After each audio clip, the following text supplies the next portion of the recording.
Welcome to HBRV Lifestyle, and today we're going to do the Gensis 2414.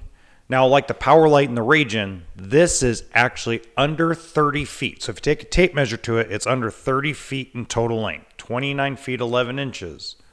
It has a fuel station, 4,000 watt generator, and 14 feet of cargo.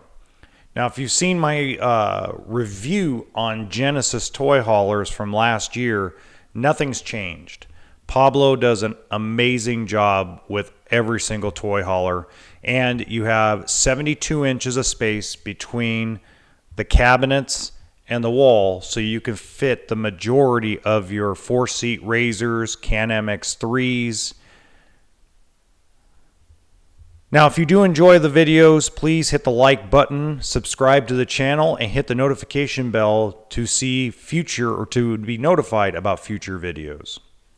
You got 8 cubic foot propane electric refrigerator. It has a TV mount or so I should say a ceiling mount for the TV. And all the cabinets, unlike let's say the Attitude toy haulers, all the cabinets are deep and you can actually fit stuff inside of them. You also have the dinette instead of the bench chair, and then you also have a bunk bed, so you can sleep 4 people in the cargo area, and then you have a walk-around queen bed coming up after you see this humongous bathroom. I mean, that bathroom's bigger than most of the bathrooms I've had in apartments.